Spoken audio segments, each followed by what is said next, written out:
Salut! Certains d'entre vous avaient trouvé que notre vidéo sur Slipknot était un petit peu trop découverte. Alors comme vous l'avez beaucoup réclamé, et à l'occasion de la sortie du dernier album, eh bien on va aller creuser tout ça avec Tool.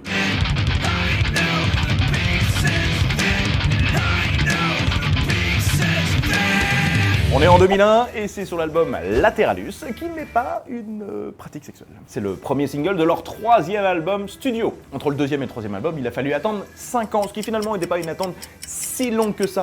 Le dernier là, qui est sorti il y a quelques semaines, il a fallu en attendre 13. Un troisième album qui a reçu en 2002 un Grammy. Un Grammy remporté quand même face à Slipknot, Black Sabbath et Slayer. Et voire même Chop Suey, le System of a Down, sur lequel on a écrit une petite vidéo. Tool, c'est un groupe de métal progressif californien. Puissant comme le heavy, atmosphérique comme le psyché et émotionnel comme le progressif. Bon bref, du métal sombre, assez hypnotique et surtout très difficile à décrire. On pourrait aussi rajouter l'art rock, puisque leurs concerts sont des happenings et leurs clips des œuvres d'art.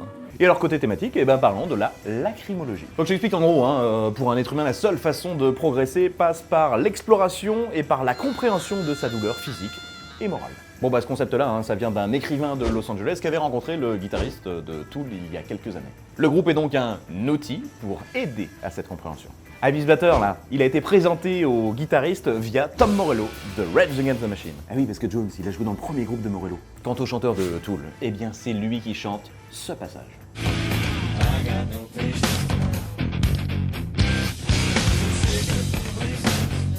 Bref. On connaissait Tool avant même la sortie de leur premier album. Fou, non?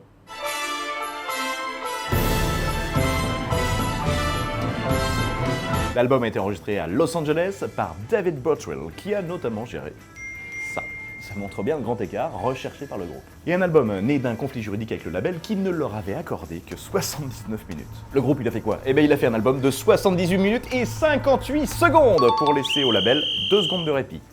Le pire, c'est qu'ils ont été obligés de couper comme des malades pour y parvenir. Et quitte à parler chiffres, les textes de l'album utilisent les sciences et les maths comme métaphore des problèmes humains. Mais sur sa forme, il existe une seconde grille de lecture, celle justement qui s'inspire de la suite mathématique de Fibonacci. En fait, aussi curieux que ça puisse paraître, les chansons elles se synchronisent parfaitement si on les écoute dans un certain ordre. C'est donc une double lecture en spirale. La première représente le corps, ce sont les chansons à écouter à l'endroit, et la seconde qui est dissociée, c'est l'esprit. Bon, quant au titre Mantra, il est strictement identique, qu'il soit joué à l'endroit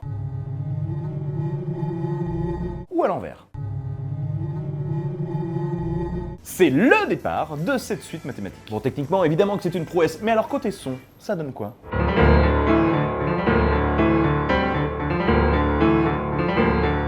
Laisse tomber, la musique c'est aussi tordu. Le système métrique, rien à voir avec la scène dans Pulp Fiction. Là, on parle de la fréquence des mesures du morceau. Ce rythme, il n'arrête pas de changer. 47 fois même pour être exact. Bref, imagine un métronome épileptique atteint de Parkinson. Et puis il y a évidemment d'autres détails, comme par exemple ces cordes, là, frottées. Écoute. Ou comme ce riff de base, qui commence quand même après 13 secondes. Clin d'œil aux paroles? Attends, je t'explique.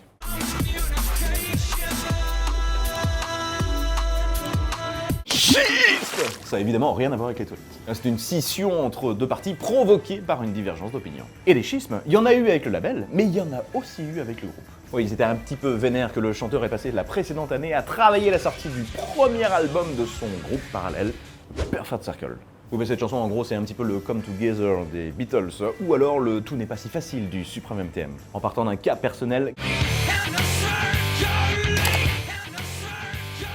Kinan tente autant de prévenir les fans que d'en faire un thème universel. Et donc la difficulté à se reconstruire après une opposition morale. Bon, bien sûr, au-delà du puzzle comme métaphore des relations humaines, beaucoup y ont vu une nouvelle attaque du groupe envers l'église. Une église qui s'est divisée en différents courants, mais qui s'est aussi déchirée de l'intérieur à cause des abus. Mais ça c'est évidemment la force des thèmes universels. On interprète en fonction de notre vécu. Bon, avant la sortie de l'album, le groupe a fait circuler un faux pour tromper les hackers. Eh oui, on est en 2001, c'est bientôt la fin de l'Odyssée de Napster. Et puis parlons du clip. Bon, notons que le guitariste était un concepteur d'effets spéciaux. Il a d'ailleurs travaillé sur 2-3 films un peu dégueu. Du coup, il a fait la réal et le maquillage. Alors là encore, on est sur du classique de Tool. La nature exacte de l'être humain, qui n'est pour le groupe qu'un montage de chair. Bref, nous sommes peu de choses donc. Bon, un jour, il y a quelques années, j'étais dans les coulisses avec Tool quand tout d'un coup, le chef de la région Île-de-France vient les voir. Non pas pour les saluer, mais carrément pour les féliciter. J'ai jamais su si cette scène était la plus flippante de ma vie ou finalement la plus rock'n'roll. Voilà, j'espère que ça vous a plu. N'oubliez pas, c'est un format court, hein. Vous pouvez compléter dans les commentaires cette semaine. Et surtout, si vous aimez Tool, je voulais vous conseiller Godspeed You, Black Emperor. Un collectif post-rock canadien, militant, anticapitaliste et presque secret. Bref, une œuvre d'art en soi. C'est tout pour aujourd'hui. À vendredi.